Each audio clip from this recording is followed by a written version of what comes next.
Assalamualaikum dan selamat pagi kepada Prof. Madia, Dr. Azhar binti Ismail dan rakan-rakan sekalian. Saya Zulaika dan Mio Syazah Farhan akan membahaskan tajuk tentang goal settings in educational leadership. Okay, Ika boleh terus ke next slide. Okey, pengenalannya, kepimpinan pendidikan telah menjadi satu keutamaan dalam program dasar pendidikan di seluruh dunia. Dia memainkan peranan yang sangat penting dalam memperhalusi keberhasilan sekolah dengan memberi pengaruh terhadap motivasi dan keupayaan para guru, iklim dan persekitaran sekolah. Kepimpinan pendidikan juga penting dalam meninjau aspek yang diperlukan dalam struktur pengajaran dan pembelajaran. Secara umumnya dalam setiap struktur organisasi sekolah, guru besar atau pengetua GBP ini merupakan individu yang berada dalam hierarki yang paling tinggi. Kemudian diikuti oleh unit pentadbiran. Kalau di sekolah sangat signifikan dengan penekanan HAM, penekanan haiwan murid, kemudian penekanan kurikulum. Kemudian diikuti oleh para guru. Okey, jika dilihat dari segi konteks kepimpinan di sekolah, GBP ni, guru besar ataupun pengetua ni merupakan individu yang memainkan peranan yang paling dominan, yang sangat dominan dalam kepimpinan di sekolah. Sebab jatuh bangunnya sesebuah sekolah itu bergantung kepada kualiti kepimpinan mereka ni. Kan kalau sekolah itu dipimpin oleh guru besar atau pengetua yang mempunyai prestasi yang tinggi, maka dia akan membawa sekolah ke arah yang lebih baik. Begitu juga sebaliknya. Okay, next slide. Apabila melakukan literatur, terdapat banyak kajian yang menyentuh perihal visi, misi dan matlamat sebagai faktor utama yang menjelaskan perbezaan keberkesanan dalam sesebuah organisasi. Kenyataan ini pun disokong dalam kajian yang dinyatakan oleh Bernard, Drucker, Gardner, Glick yang kata sepanjang 20 abad ni pendidikan ke atas organisasi ni menumpukan perhatian yang lebih kepada peranan visi, misi dan matlamat dalam keberkesanan organisasi. Mana kata asas matlamat ni bukan benda yang bukannya asing lagi dalam kepimpinan. Dan dalam masa ini juga penyelidik terdahulu mendapati bahawa hasil pengajaran dan dapat dipertingkatkan apabila kaki tangan mempunyai matlamat dan ada tujuan jelas secara bersama. Okay, next slide. Lagi. Okay, sehingga kajian yang dilaksanakan terhadap organisasi atau syarikat-syarikat yang berjaya juga, organisasi lain selain pada sekolah, menunjukkan hasil daripada penetapan dan pelaksanaan mencapai matlamat yang difahami dan dikongsi oleh semua yang terlibat. Okey, sebenarnya termasuk kepimpinan dalam institusi pendidikan. Secara sekilas pandang, kepimpinan ialah keupayaan pemimpin dalam mempengaruhi, memotivasikan, mengubah sikap dan tingkah laku pengikutnya, subordinat, untuk menjayakan sebarang perubahan bagi mencapai matlamat sekolah. Manakala jika kita terap konsep kepimpinan dalam pendidikan, maka dapat dilihat bahawa pendidikan ni merupakan keupayaan pemimpin iaitu guru besar atau pengetua tadilah dalam mempengaruhi, memotivasikan, mengubah sikap dan tingkah laku pengikut subordinat yang terdiri daripada guru, staf sekolah untuk menjayakan sebarang perubahan bagi mencapai matlamat sekolah. Okey, bagaimana cara nak mempengaruhi antara platform untuk mempengaruhi, untuk memotivasikan itu antaranya menggunakan komunikasi yang berkesan. Seterusnya. Seterusnya, yang kedua, kepimpinan dalam institusi pendidikan juga merujuk pada satu proses mempengaruhi perubahan amalan subordinat untuk memenuhi matlamat tertentu seperti matlamat sekolah berkesan dan juga penambahbaikan sekolah. Okey, seterusnya. Bagaimana seterusnya kepimpinan dalam pendidikan merujuk kepada bagaimana pemimpin menggerakkan orang lain melakukan sesuatu tindakan sama ada memotivasikan pengikut dan hubungan dengan pengikut serta mengaitkan matlamat organisasi, keupayaan menyempurnakan misi dan visi. Dan satu lagi konsep yang kami bawa adalah kepimpinan juga merupakan satu usaha kepimpinan dalam institusi pendidikan juga merupakan satu usaha yang mempunyai kaitan dengan pengaruh pemimpin dengan subordinat sasiah kepimpinan dalam menuju kepada pencapaian visi sesebuah organisasi. Berdasarkan daripada beberapa konsep ini dapatlah disintesiskan bahawa kepimpinan dalam institusi pendidikan berfokuskan kepada struktur organisasi sekolah dengan menekankan aspek pemimpin terhadap yang dipimpin dengan memfokuskan juga kepada pencapaian matlamat sekolah berkaitan dengan visi misi. Bagaimana interaksi dan kolaborasi antara pemimpin dengan warga sekolah dalam bersama-sama mencapai matlamat yang telah ditetapkan secara bersama. Seterusnya. Oleh itu, seorang pemimpin instruksional mestilah memimpin ke arah pencapaian pelajaran dan menjadikan kualiti instruksional sebagai keutamaan teratas dan mampu menjadikan misi dan visi matlamat sekolah itu menjadi satu kenyataan. Meletakkan matlamat merupakan aspek yang sangat meluas dalam kepimpinan di sekolah. Seterusnya. Okay, adakah menjadi keperluan sesebuah organisasi meletakkan matlamat? Okey, seterusnya. Meletakkan matlamat ini merupakan aspek yang sangat meluas dalam kepimpinan di sekolah. Guru besar dan pengetua bertanggungjawab untuk meletakkan matlamat strategik jangka panjang untuk sekolah. Mereka juga meletakkan matlamat untuk prestasi diri mereka sendiri dan juga subordinat mereka. Berdasarkan setakat mana yang kita lihat tadi, maka penetapan matlamat ni bukan satu keperluan kerana ia merupakan panduan kepada sesebuah organisasi ke mana hala tuju dan arah yang patut pergi. Dia sebagai landasan guideline supaya pemimpin dan guru dapat fokus dalam landasan ke mana organisasi sekolah itu harus tuju untuk mencapai sesebuah matlamat. Apabila matlamat telah ditetapkan dengan jelas, maka mudah untuk fokus dalam menyusun atur langkah dalam mencapai sasaran tersebut. Dimensi pertama dalam dunia kepimpinan itu sendiri adalah menetapkan misi, visi dan matlamat. Tidak dinafikan setiap sekolah mempunyai matlamat yang tinggi, positif dalam menjadikan sekolah tersebut sebagai ikon, sekolah kecemerlangan ataupun sekolah yang berkesan. Tidak ada organisasi pun yang ditubuhkan untuk menuju jalan yang sebaliknya. Atas dasar itu, visi itu merupakan branding sesebuah sekolah, image sesebuah sekolah, menunjukkan image sesebuah sekolah dan juga menunjukkan ciri-ciri khas yang membezakan di antara sekolah-sekolah yang lain. Okey, seterusnya. Okey, secara asasnya visi bertindak sebagai pandu arah yang akan memandu setiap keputusan yang dibuat oleh sekolah. Misi pula umumnya sebagai langkah operasional dalam merealisasikan visi tersebut. Dalam mencapai misi, pemimpin perlu bekerjasama dengan staf untuk membina matlamat yang realistik, mencabar dan boleh dicapai. Seterusnya. Sekarang kita tengok pada kerangka kepimpinan instruksional. Okay, kerangka kepimpinan instruksional ni saya petik dalam 3 model utama dan kita akan tengok apa kaitan 3 model utama ni dengan tajuk perbincangan pada hari ini. Okay, yang pertama adalah model Hallinger dan Murphy. Okay, terus next slide. Model Hallinger dan Murphy ni mengkaji perlakuan kepimpinan instruksional 10 orang pemimpin sekolah. Mereka mengumpulkan maklumat perlakuan kepimpinan instruksional daripada para pemimpin yang menjadi responden mereka, termasuklah staf sekolah dan penyelia pendidikan. Okay, next. Okay, ini merupakan 3 dimensi utama yang dikemukakan oleh model Murphy dan Hallinger dan Murphy. Okay, kita cuma fokus kepada kepada yang aspek yang pertama saja, iaitu berkaitan mendefinisikan misi sekolah. Okay, nampak mendefinisikan misi sekolah tu dia ada 2 tugas utama, iaitu merangka matlamat sekolah yang jelas. Yang kedua, menyampaikan matlamat sekolah dengan jelas.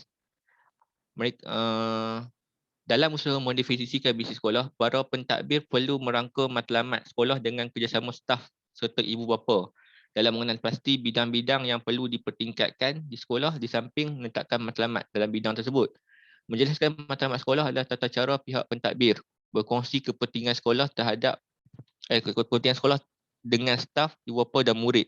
Maksudnya kalau organisasi sekolah ni tidak saja tertumpu kepada guru dan murid, tapi pelibatan komuniti iaitu ibu bapa, masyarakat setempat juga.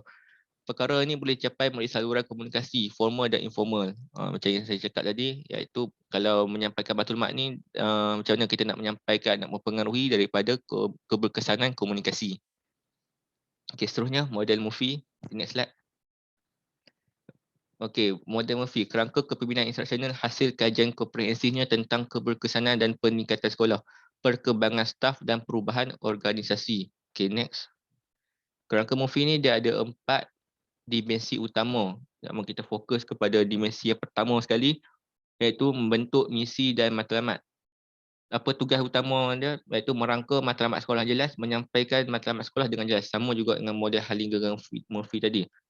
Membentuk misi dan matlamat sekolah, matlamat adalah asas kepada pembentukan matlamat bersama dan menjalin segala usaha di sekolah untuk visi bersama. Murphy membahagikan kepada 2 tugas peranan seorang GBP.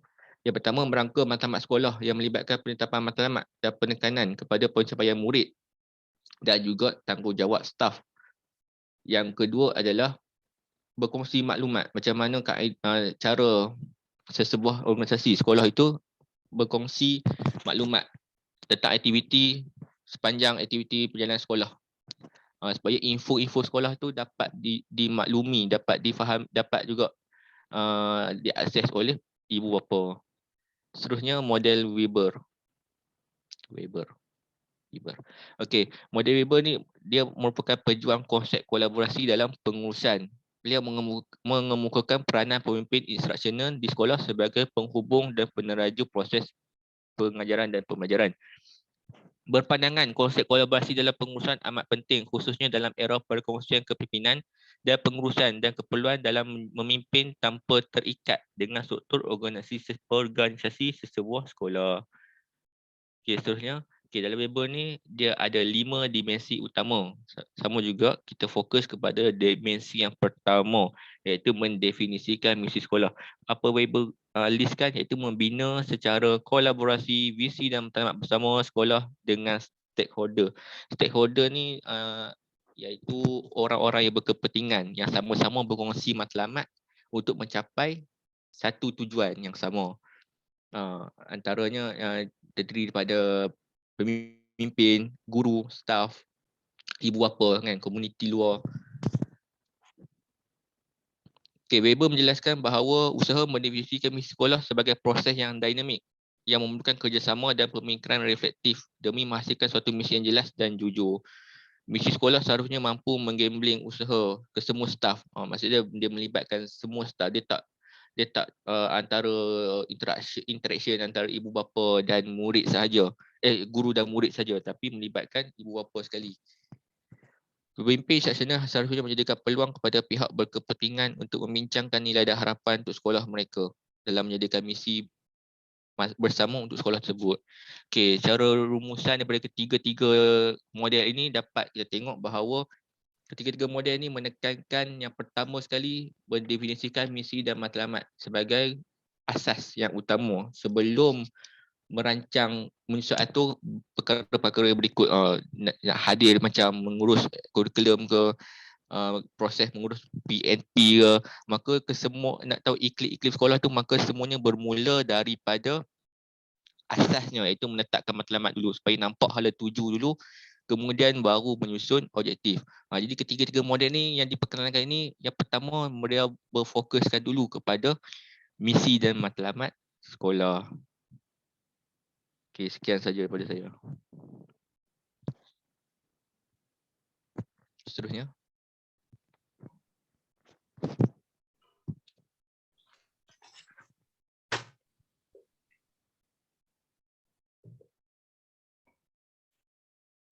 Okey, seterusnya, apakah kepimpinan pendidikan, educational leadership? Okey, elemen utama dalam banyak definisi kepimpinan ialah terdapatnya adanya proses pengaruh. Okey, kebanyakan definisi kepimpinan mencerminkan andaian bahawa ia yang pertama kepimpinan sebagai pengaruh, iaitu melibatkan proses pengaruh sosial di mana pengaruh yang disengajakan dilakukan oleh seorang atau kumpulan ke atas orang lain atau kumpulan untuk menstruktur aktiviti dan hubungan dalam kumpulan atau organisasi. Okey, kepimpinan kemudian merujuk kepada orang yang membengkokkan motivasi dan tindakan orang lain untuk mencapai satu matlamat tertentu dan ia membayangkan mengambil inisiatif dan risiko. Okey, konsep utama adalah pengaruh dan bukannya autoriti. Okey, pengaruh dan autoriti ini adalah dimensi kuasa di mana pengaruh boleh dilaksanakan oleh sesiapa sahaja di sekolah. Autoriti ini dia cenderung untuk menduduki jawatan formal seperti pengetua atau guru besar. Okey, proses itu disengajakan. Orang yang ingin guna pengaruh adalah untuk mencapai tujuan yang tertentu. Okey, pengaruh juga boleh dilakukan oleh kumpulan atau individu. Aspek kepemimpinan ini menggambarkan sebagai satu proses yang lancar yang berpotensi berpunca dari mana-mana bahagian sekolah. Okey, yang kedua, kepemimpinan sering dikaitkan dengan nilai. Okey, pemimpin juga diharapkan untuk mendasarkan tindakan mereka dalam nilai peribadi dan profesional yang jelas. Oleh itu, kepimpinan dan nilai ini bermula dengan karakter pemimpin. Okey, seterusnya, kepimpinan dan visi. Okey, visi ini selalu dianggap sebagai komponen penting dalam kepimpinan yang berkesan. Jadi, ketua ni akan didorong untuk bekerja keras kerana kepimpinan mereka adalah mengejar visi setiap individu. Oleh itu, pengetua dan guru besar haruslah menyatakan visi dengan jelas. Okey, apakah yang dimaksudkan dengan visi, misi dan matlamat? Okey, ini ketiga-tiga ini saya petik daripada artikel yang Prof bagi. Okey, visi. Menurut Philip Hanninger, beliau berkata sumber inspirasi untuk menaikkan semangat. Dan visi ini juga bersifat moral atau rohani. Dan visi ini juga suatu sumber yang memberikan tenaga terhadap tindakan yang betul. Dan visi ini juga memperolehi budaya sekolah di mana peranan pemimpin adalah besar dalam mencorakkan masa depan sekolah. Okey, misi. Setiap sekolah ni dia mempunyai pernyataan misi. Dan misi ini juga merupakan satu alat yang hebat untuk mewujudkan persekitaran sekolah yang berkesan. Dan misi ini juga merupakan matlamat sumber pengenalan, garis masa dan matlamat yang boleh diukur. Dan ia juga merupakan simbolik tujuan bagi sesebuah organisasi. Okey, matlamat. Okey, matlamat ni dia mewakili jurang antara keadaan semasa dan keadaan masa yang dikehendaki. Okey, ia juga menggambarkan keadaan yang ingin dicapai oleh sekolah. Okey, dan matlamat juga haruslah berkesan di mana pengurusan dan organisasi dapat diukur. Okey, secara ringkasan maksud visi, misi dan matlamat sekolah.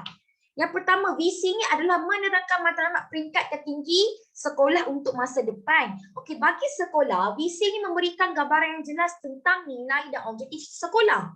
Yang kedua, misi. Misi ini adalah menerangkan tujuan penubuhan dan komitmen organisasi utama mereka. Okey, pernyataan misi ini juga boleh menerangkan objektif operasi harian sekolah, nilai pengajaran atau komitmen awam kepada pelajar dan komuniti sekolah.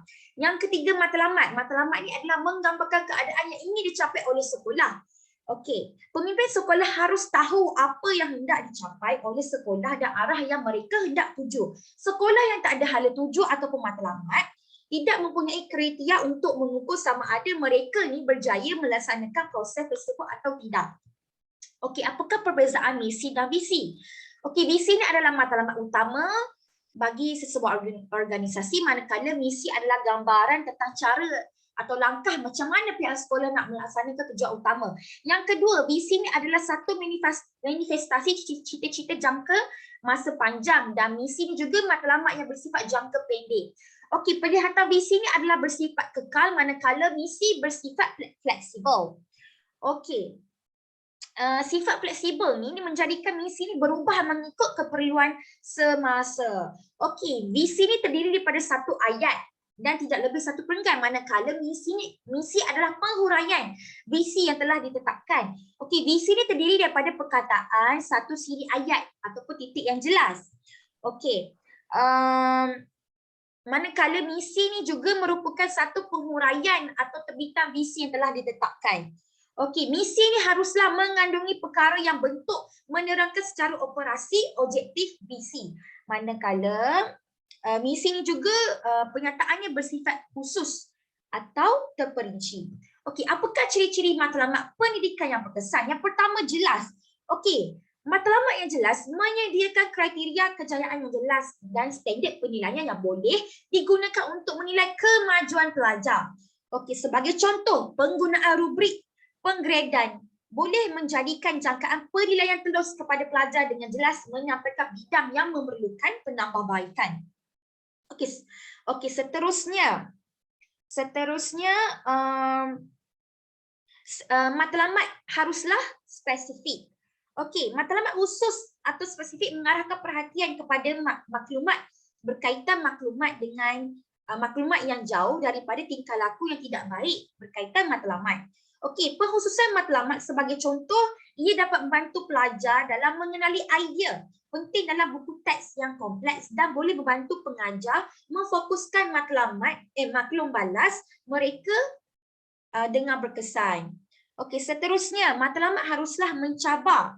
Di mana matlamat yang mencabar ni dia akan membentangkan sasaran pembelajaran yang sukar tetapi boleh dicapai yang memberi tenaga dan memotivasikan pelajar.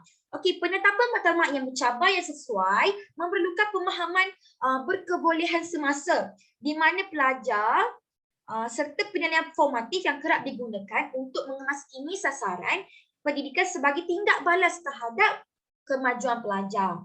Seterusnya, matlamat pendidikan berkesan juga haruslah komitmen pelajar yang tinggi untuk mencapai. Adalah penting kerana untuk menarik minat pelajar mengenai nilai matlamat yang telah ditetapkan dan juga menjadikan pencapaian matlamat secara peribadi bermakna untuk setiap pelajar. Kesimpulannya, kepimpinan dan pengurusan yang berkesan adalah penting bagi pihak sekolah untuk mencapai objektif yang ditetapkan. Okey, pemimpin dan guru juga dikehendaki untuk menyampai standard pendidikan yang lebih tinggi. Okey, penetapan hala tuju dalam persekitaran setiap sekolah merupakan aspek yang penting. Okey, di sini pihak sekolah haruslah merangka dan menyampaikan matlamat sekolah melalui penyataan misi. Merupakan salah satu cara yang terbaik untuk menyampaikan hala tuju dan tumpuan persekitaran sekolah. Oleh itu, matlamat yang jelas boleh diukur dan berdasarkan masa adalah teras pengalaman sekolah. Sekian, terima kasih.